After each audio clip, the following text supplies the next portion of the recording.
Kinabukasan ay nagyaya si Zara na maligo sa swimming pool.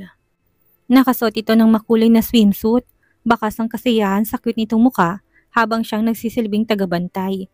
Nakaputing t-shirt lamang siya at shorts. Dumating si Lucif.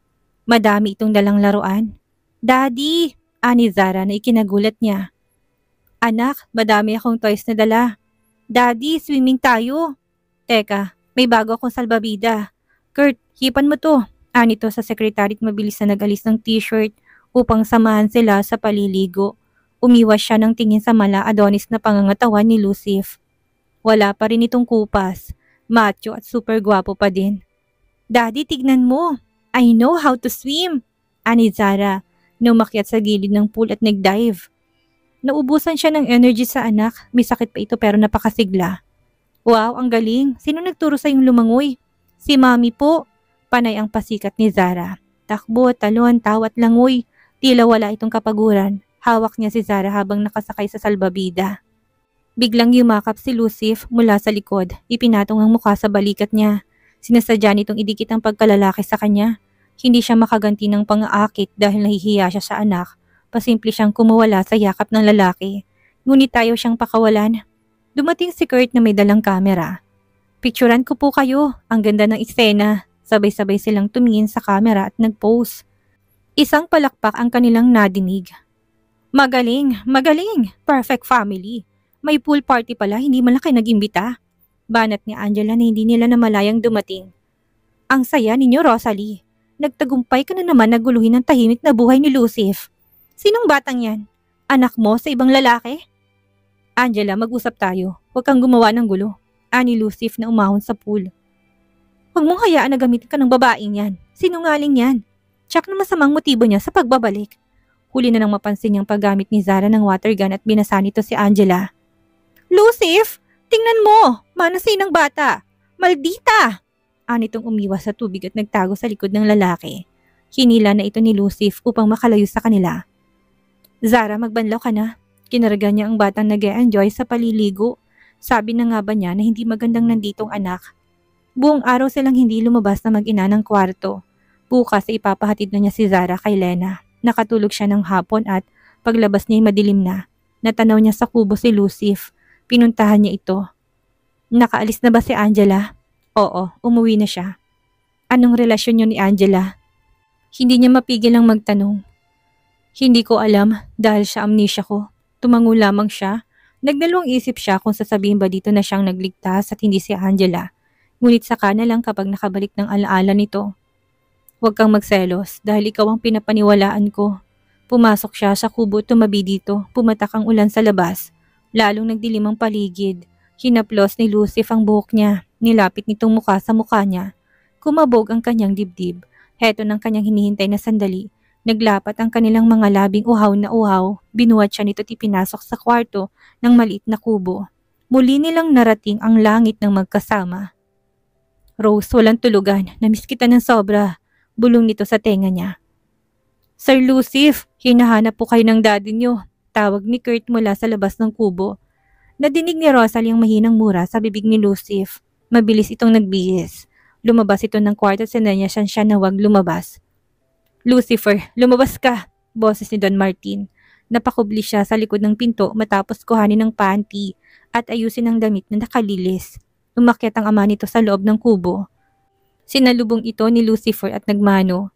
Isang malakas na sampalang nadidig niya, natutup niyang bibig. "Anong drama na naman ang ginagawa mo? Bakit ka nagbakasyon? Kung ano-anong inuuna mo? Bumaba ng 5% ang sales this month." Nahabag siya kay Lucif. Hindi alam ng pamilya na aksidente ito at kasalukuyang nagpapagaling. "I'm still working from here. May mga sabotahe sa kumpanya kaya naapektuhan ng sales. Nakatutok pa rin ako." Isa uling sampal ang nadinig niya. Nakuyom niyang kamao at pinigil ang sariling ipagtanggol si Lucif. Nakakatakot si Don Martin. "Sumasagot ka pa. Nakuha kong puntahan ka dahil hindi ka sumasagot sa mga tawag ko. Kung hindi pa sinabi ni Angela kung nasan ka, hindi ko malalaman kung saan ka nagtatago." "Speaking of Angela, kailan ang kasal? Kailangan mo na magpakasal." Nadinig niyang boses si Doña Lunila. "Lucif, bakit ka nagbakasyon? Marami naghahanap sa'yo." "Lunila, kausapin mong anak mo. 30 na siya. Kailangan niya ng mag-asawa. Hindi ba't yun na lamang ang hinihintay ng matandang Fernan para maibigay ang kabuuan ng manat ari-arian? Oo nga, Lucif. Pakasalan mo na si Angela. Kinukulit na rin ako ng parents niya para maituloy ang real estate business partnership. May impluwensyang pamilya nila sa norte. Kailangan natin sila. She cheated on me. That was a long time ago. Hindi ka makamove on? Anang ama nito. Kalimutan mo na yan. Ang importante, matuloy ang negosyo. Sabi naman ng Donya. I'll marry her. Just give me more time. Gusto ko lang magpahinat mag-isip. Tila nadaganan ng piso ng puso niya. 2 weeks from now, ipapakasal ko kayo. Huwag mo nang isipin ng pag-ibig. Naiinip ng Lola Fernan mo. Baka magbagong isip at ibigay ang malaking share sa ibang apo. Ani Doña Lunila. May natabi siyang baso sa gilid kaya naman nakalikha ito ng ingay. Pinagpawisan siya ng malapot. Sino yon? Nadinig niyang boses ni Don Martin at ang hakbang nito palapit sa kwarto. Sinipa nitong pinto. Inawat to ni Lucif. Anong tinatago mo? Bulyaw ng Don. Pumasok to sa loob dahil wala siyang masusulingan ay nayakap na lamang niyang sarili. Nakita siya ng mga magulang ni Lucif at nakatunghay sa kanya. Hinila siya palabas. Tamang sinabi ni Angela, kasama mong hampas lupang babaeng yan. Kinaladkad siya ng Don palabas ng kubo. Lumayas ka, bago pa kung ano magawa ko sa'yo. Tumatakbong palapit si Zara sa kanya nang makitang ginawa ng matanda. Hey! You're bad! Bakit away mo mami ko? Sino naman ang asungot na to? Anang Don. My name is Zara, bad guy. Anitong pinalong binti ng matanda. Agad niyang inawat ang anak, benelata ng paslitang Don. Lucif, kaya ka ba nagtatago? Dahil siya mag-inang ito? Sabat ni Doña Lunila. Enough! Umalis na kayo! Malakas ang boses ni Lucif. Bakas ang pagkagulat sa mga magulang nito. Abat, sinasagot mo kami? Dahil sa mga walang kwentang taong yan? Tila batingaw sa lakas ng dagundong ang boses ng matandang lalaki. Akmang lalapit to sa kanila para manakit. Lumayas kayo! Isama mong anak mo!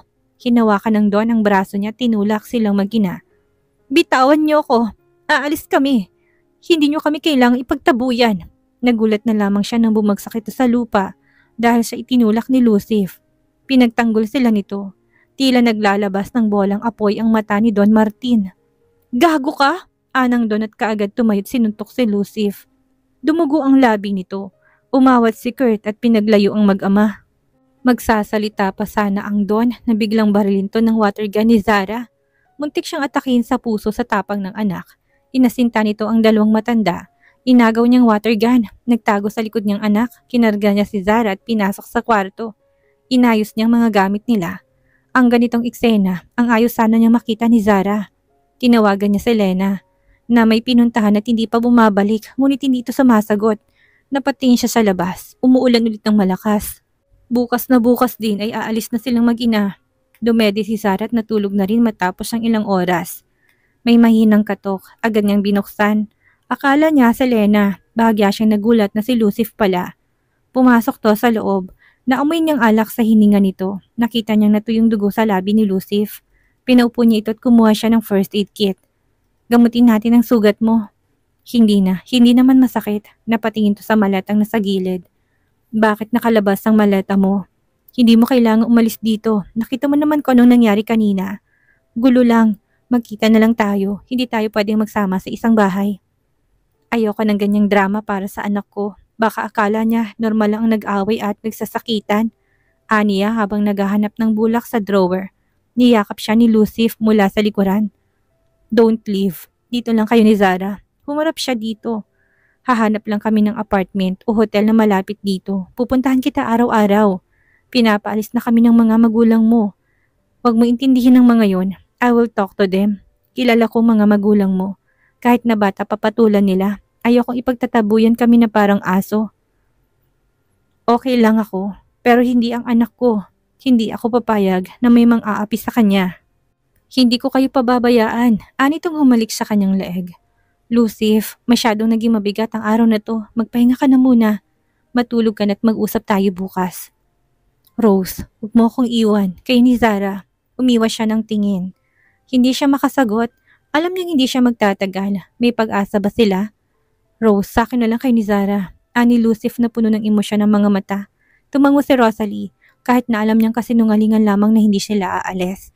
Magugulo lamang ang buhay nilang mag-ina kung mananatili sila. Base sa reaksyon ng mga magulang ni Lucif, kagaya noon ay basurang tingin sa kanya. Mabuntis lang siya ay babalik sila kaagad sa ibang bansa. Hinaplas niya ang mukha ni Lucif. Hindi niya kayang dagdagan ng problema nito. Nandito lang ako, hindi kita iiwan. Pero ayokong dumating ka sa puntong kailangan mong mamili sa pagitan ko at ng mga magulang mo. Kung pwede nga lang na pumili ng magulang, ginawa ko na. Himutok nito.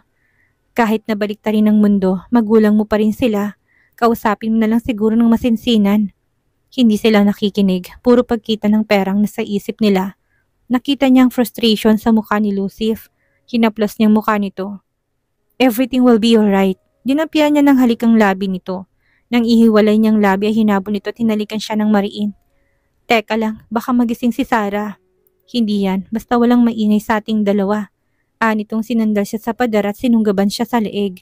Ilang beses pa nilang narating ang sukdulan bago siya tinigilan nito. Good night, Lucif. Ani yang humiga na sa tabi ni Zara. Nagulat siya nang tumabi ito sa kanya at yumakap. Good night. Ani itong humalik sa kanyang pisngi. Bakit dito ka matutulog? Magmula ngayon ay tabi na tayong matutulog, palagi kasama si Zara. Anitong kinabig siya at masinigpitan ng yakap. Naramdaman niya ang halik nito sa kanyang noo. Itinaas niya ang mukha at nakitang nakapikit ito ngunit may ngiti sa labi. Tinitigan niya na mabuti ang mukha nito. Hindi kailanman nawala sa isip niyang alaala ni Lucif. Kahit nasa ibang bansa siya, hinaplos niyang buong mukha nito. Tinitiyak na hindi niya makakalimutan. Kapag bumalik ng alaala ng dating asawa ay tsak na galit sa kanya. Pakiramdam niya ay back to zero ang lahat ng ginawa niya upang makatakas kay Lucif. Heto na naman siya at nagsisimula sa umpisa. Pero bakit sa puso niya, it's all worth it. Nadinig niyang mahinang paghinga ni Lucif. Mahimbing ng tulog nito, nag-vibrate ang kanyang phone na nakapatong sa table. Pilit niya itong inaabot gamit ang kamay. Hindi siya makatayo dahil baka magising ang mag-ama. Nakuha niya ang phone. Tumatawag si Carlo, ngunit inagaw ni Lucif ang telepono. Nagising pala to. Sa pagkagulat ni Rosalie, sinagot ni Lucif ang telepono. Tulog ng mag-ina ko, kaya huwag kang mga bala. Huwag ka na ulit tatawag kahit na kailan. Anitong pinindot ng power off at muling humiga. Napapikit siya, baka sumunod si Carlo sa kanila at hanapin sila. Bakit ganyan ang reaksyon mo? Ayoko nang alamin ko ano man ang relasyon niyo ni Carlo na yan. Pero hindi niya na kayo mababawi. Isang pamilya na tayo. Napalunok siya, malaking gulo kapag nagkataon. Huminga siya ng malalim pero baka naman bumalik ng alaala ni Lucif ay tsak na kusa na siya nitong papalayasin. Matulog ka na, Rose. Huwag ka na mag-overthink.